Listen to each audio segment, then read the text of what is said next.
Halo Pisces, selamat datang atau selamat datang kembali. Ini adalah timeless reading, jadi kapanpun kamu nonton adalah waktu terbaik kamu untuk dapat pesan ini ya. Oke, kita mulai dulu dengan tema besar kamu adalah temperance. Gini, aku mendapatkan tema dengan temperance ini kayak menyeimbangkan, tentang membawa harmoni. Jadi misalnya tentang hal yang praktikal, tentang hal yang spontan, tentang misalnya dua hal yang apa ya, misalnya kontradiksi itu gimana ketemu jalan tengahnya. Juga aku melihat di reading kamu tema tentang berintrospeksi, melihat ke belakang juga ada semacam mungkin ada hubungan atau sesuatu hal yang perlu dipulihkan gitu atau kamu kayak berdamai dengan diri kamu.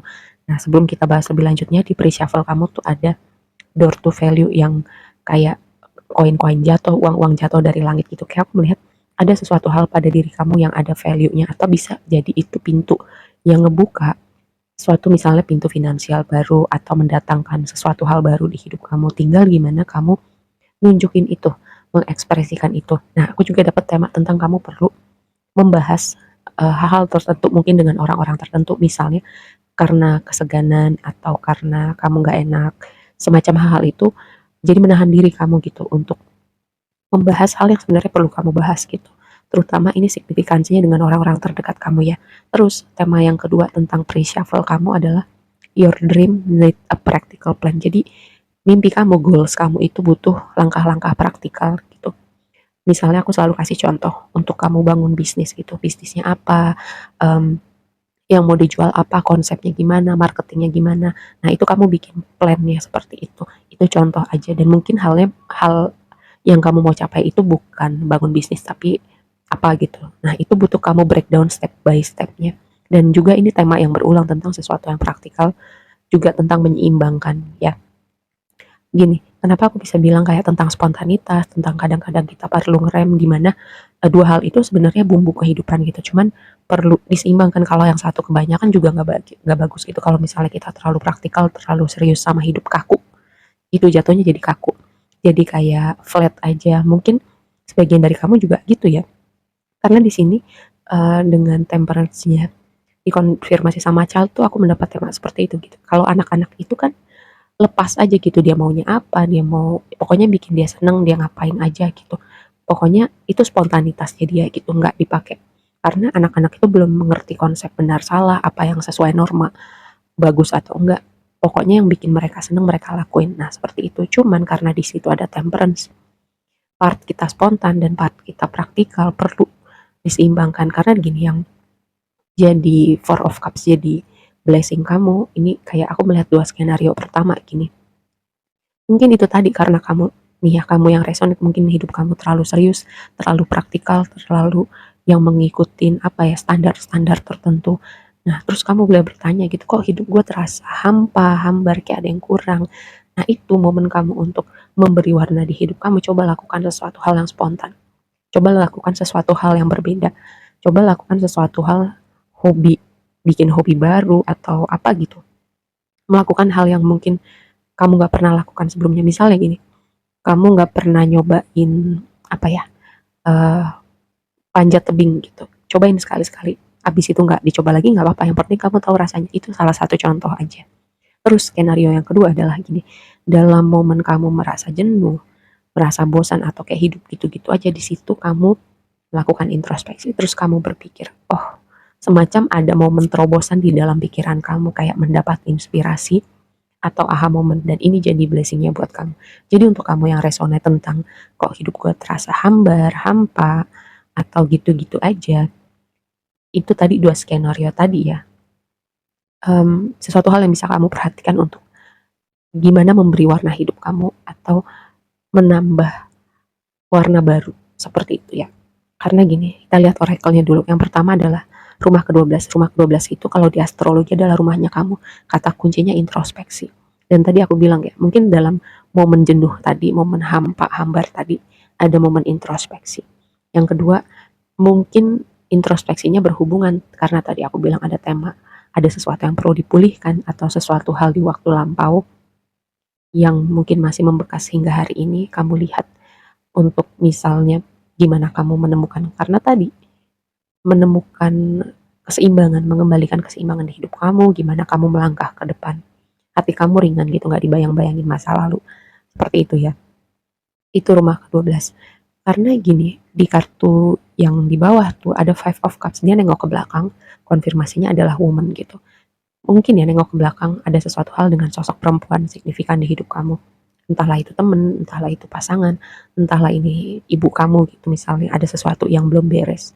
Nah, ini sebuah kesempatan untuk kamu melihat kembali gitu. Kalau masih ada ganjelan, gimana caranya biar hati kamu ringan? Gimana caranya kamu berdamai? Gimana caranya kamu melepaskan itu semua dari hati kamu gitu untuk ikhlas. Oke. Nah, yang berikutnya adalah kartunya Leo, kata kuncinya bersinar. Kita nggak bicara Leo sebagai orang di hidup kamu, tapi kayak tadi aku bilang ada sesuatu part yang mungkin kamu perlu bicarakan, mungkin perlu kamu ekspresikan, dan tadi ada sesuatu value di dalam diri kamu yang mungkin selama ini ketutup gitu. Jadi bisa jadi kamu punya potensi, misalnya contoh public speaking gitu. Terus kamu berpikir untuk bikin konten atau memulai channel YouTube atau bikin akun TikTok di mana kamu sharing pendapat kamu tentang apa gitu. Tapi kayak kamu merasa, emang gue siapa? Emang ada yang mau nonton kayak gitu-gitu. Nah, itu contohnya. Mungkin hal yang bikin kamu bersinar itu bukan tentang public speaking atau hal lain gitu. Dan ini sebuah momen ya, semoga dengan mendengar reading ini kayak kamu semacam, oh iya, gitu ya. Terus kartu yang berikutnya adalah Chiron. Kata kuncinya heal nih, yang aku bilang tentang ada sesuatu yang perlu dipulihkan. Dan tadi aku udah bahas sedikit ya. Nih, cuman yang jadi tantangan adalah ini tadi Knight of Wands sama Bouquet. Knight of Wands itu energi, tadi aku bilang sesuatu yang spontan, bersemangat, petualangan. Tapi ini jadi tantangan kamu antara itu tadi, antara sebenarnya kamu mau ada suatu warna, ada seperti rasa petualangan, ada rasa semangat. Um, tapi mungkin karena kayak keseganan mencoba hal baru atau kayak takut gitu, ada rasa takut entah apapun penyebabnya, entah takut dijudge atau takut keluar dari zona nyaman, seperti itu ya. Bisa jadi juga kayak takut misalnya sambutan orang-orang gitu atau respon orang-orang di sekitar kamu gak seperti yang kamu harapkan. Kayak aku selalu bilang gitu ya, selama intensi kamu tidak menyakiti orang lain, kenapa tidak gitu. Terus juga kalau misalnya aku selalu mengingatkan, kalau misalnya nanti berapa puluh tahun dari sekarang, apakah ada hal-hal yang akan kamu sesalin gitu untuk sesuatu hal yang kamu lakukan ataupun tidak lakukan, seperti itu ya. Oke, yang berikutnya ini adalah Nine of Cups, diikutin dengan Star, dengan ini ya, kayak aku dapetin vibe nih. Nine of Cups itu kan pertama wish fulfillment, juga ada sesuatu hal yang bikin kamu seneng, kayak kebahagiaan banget. Terus juga aku mendapat vibe gini, lakukan hal-hal yang bikin kamu happy, yang bikin kamu bersemangat gitu. Mungkin itu bukan sesuatu yang praktikal, sesimpel gini ya, karena itu hal yang bikin kamu senang itu akan membawa kamu ke suatu tempat yang akan mengarahkan jalan kamu, di mana kamu mungkin gak akan mengira kamu akan sampai di situ. Contoh aja biar gampang. Contoh kamu misalnya hobi motor gitu atau modif gitu. Kamu modif, mungkin kamu nggak akan langsung punya bengkel Harley gitu ya. Tapi dengan kamu hobi modif gitu, kamu lakukan itu dan kamu seneng, nanti kamu akan ketemu siapa, kamu akan bikin networking, lalu misalnya karya kamu dilirik sama orang-orang influensial, kamu punya apa ya, punya audiens yang lebih banyak lagi, kamu nggak akan pernah tahu gitu.